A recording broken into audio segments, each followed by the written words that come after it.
사도행전 24장 24절에서 25장 12절까지 말씀을 교독합니다. 수일 후에 벨릭스가 그 안에 유대 여자 드루실라와 함께 와서 바울을 불러 그리스도 예수 믿는 도를 듣거늘 바울이 의와 절제와 장차 오는 심판을 강론하니 벨릭스가 두려워하여 대답하되 지금은 가라 내가 틈이 있으면 너를 부르리라 하고 동시에 또 바울에게서 돈을 받을까 바라는 고로 더 자주 불러 같이 이야기하더라. 이태가 지난 후 보르기오 베스도가 벨릭스의 소임을 이어받으니 벨릭스가 유대인의 마음을 얻고자 하여 바울을 구류하여 두니라. 베스도가 부임한 후 3일 후에 가이사랴에서 예루살렘으로 올라가니 대제사장들과 유대인 중 높은 사람들이 바울을 고소할세 베스도의 호의로 바울을 예루살렘으로 옮기기를 청하니 이는 길에 매복하였다가 그를 죽이고자 함이더라. 베스도가 대답하여 바울이 가이사랴에 구류된 것과 자기도 멀지 않아 떠나갈 것을 말하고 또 이르되 너희 중 유력한 자들은 나와 함께 내려가서 그 사람에게 만일 옳지 아니한 일이 있거든 고발하라 하니라. 베스도가 그들 가운데서 8일 혹은 10일을 지낸 후 가이사랴로 내려가서 이튿날 재판 자리에 앉고 바울을 데려오라 명하니 그가 나오매 예루살렘에서 내려온 유대인들이 둘러서서 여러 가지 중대한 사건으로 고발하되 능히 증거를 대지 못한지라. 바울이 변명하여 이르되 유대인의 율법이나 성전이나 가이사에게나 내가 도무지 죄를 범하지 아니하였노라 하니 베스도가 유대인의 마음을 얻고자 하여 바울더러 묻되 내가 예루살렘에 올라가서 이 사건에 대하여 내 앞에서 신문을 받으려느냐. 바울이 이르되 내가 가이사의 재판자리 앞에 섰으니 마땅히 거기서 신문을 받을 것이라. 당신도 잘 아시는 바와 같이 내가 유대인들에게 불의를 행한 일이 없나이다.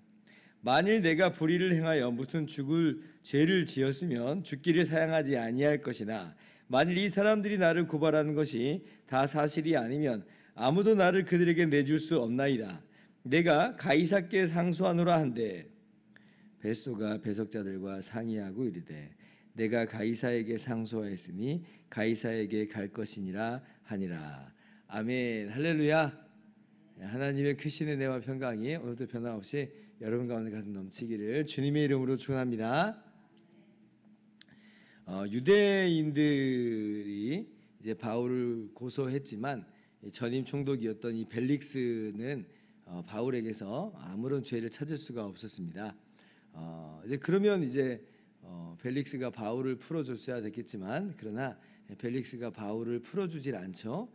그 이유를 24장 27절에서 분명하게 말씀하여 주시기를 벨릭스가 유대인의 마음을 얻고자 하여 바울을 구류하여 두니라 이제 그러죠. 유대인의 호의를 얻기 위해서 아무래도 이제 유대 땅을 다스리는 총독이었기 때문에 유대인들의 좀 마음을 좀 얻을 필요가 있겠잖아요. 그래야지 자신의 어떤 그 미래라고 하는 것이 탄탄대로가 될 수 있으니까 처세술에 좀 입각하여서 유대인들에게 좀 잘 보이고 싶은 거예요.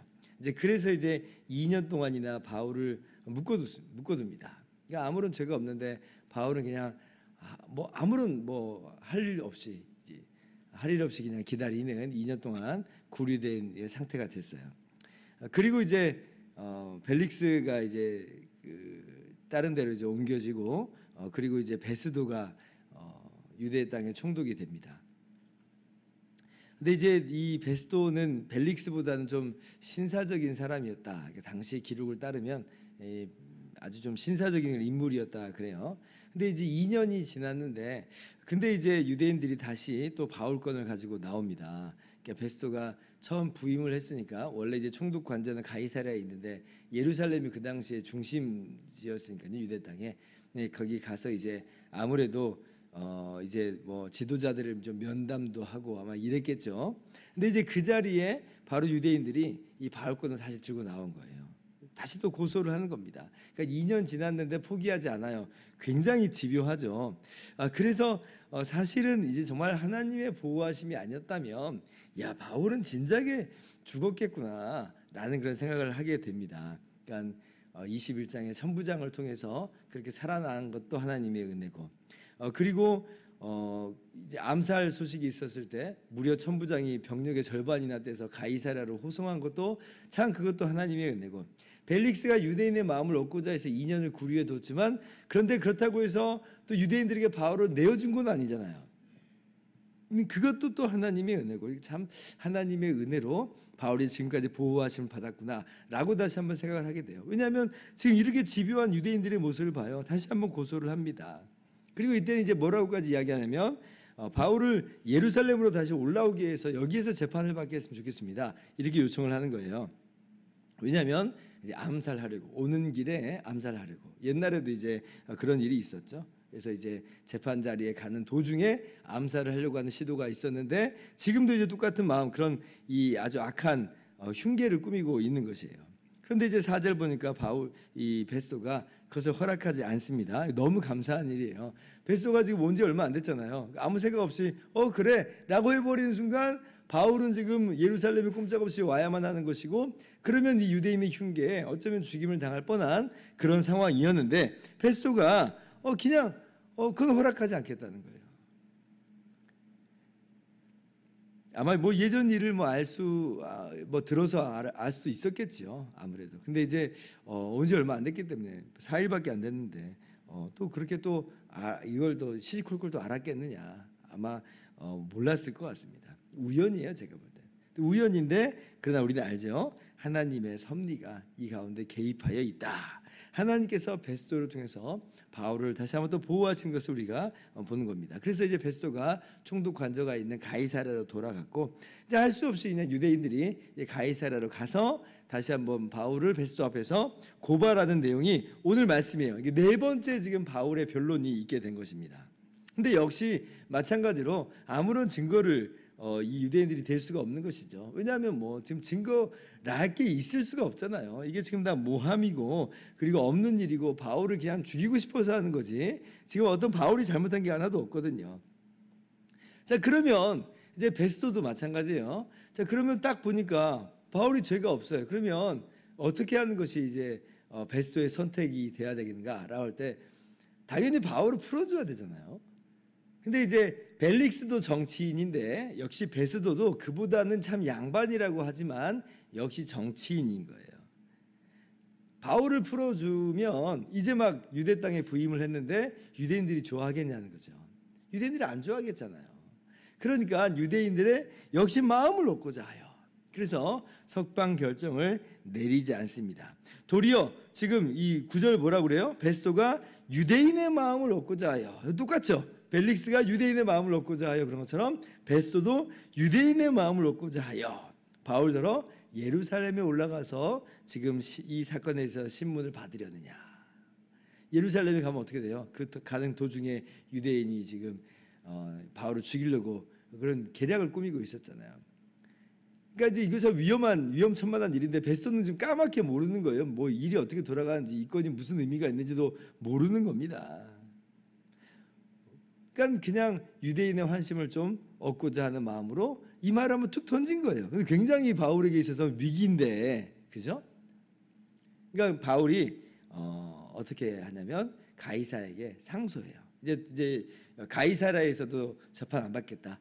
예루살렘에 더더군다나 가지 않겠다. 나는 로마 황제 가이사에게 상소하노라. 이렇게 이야기를 합니다. 어쩔 수 없이 지금 바울이 몰린 거예요. 처음부터 지금 내가 가이사에게 상소하겠다 이렇게 하는 게 아니라, 이 사건이 계속 질질 끌리니까, 그리고 오히려 막 예루살렘으로 가서 지금 신문을 받겠냐고 막 하니까, 아니 거기나 여기나 무슨 상관이에요. 아무런 차이도 없는데 굳이 왜 예루살렘으로 가야 돼요? 그러니까 이제 마지막 바울로서는 카드를 꺼낸 겁니다. 가이사에게 상소하노라. 그래서 이제 결국 이제 바울이 가이사에게 상소했기 때문에 네가 가이사에게로 갈 것이다, 이렇게 결론이 나요. 그래서 이제 바울이 이 로마 황제 가이사가 있는 이 로마로 이제 이동을 하게 되는 것입니다. 이게 너무나 이제 기가 막히죠. 왜냐하면 우리가 일전에 사도행전 23장 11절에 주님께서 바울에게 이렇게 말씀하시죠. 담대하라.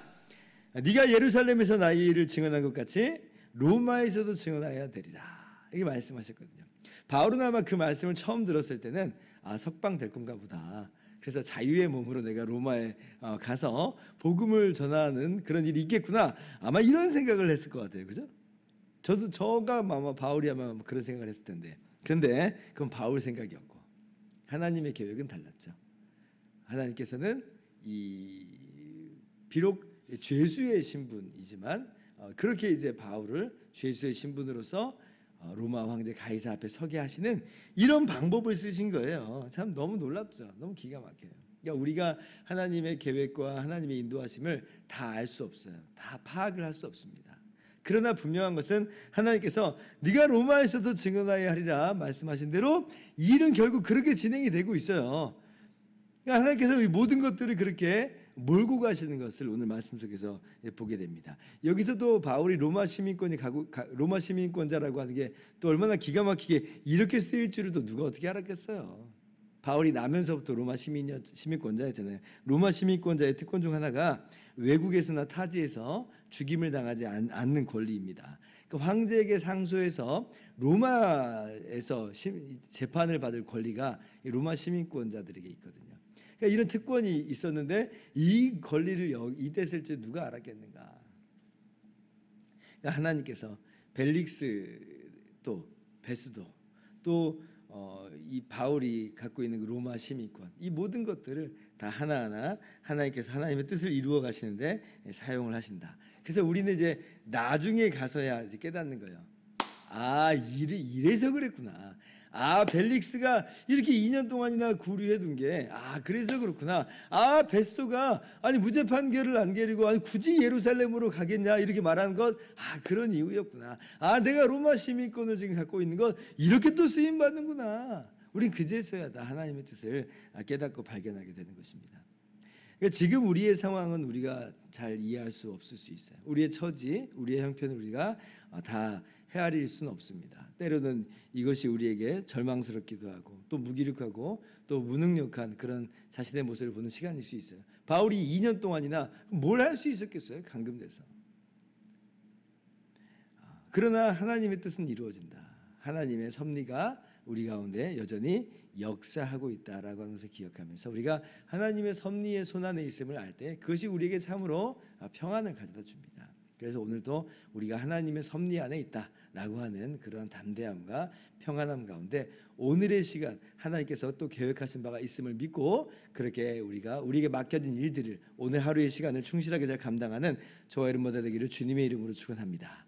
기도하겠습니다.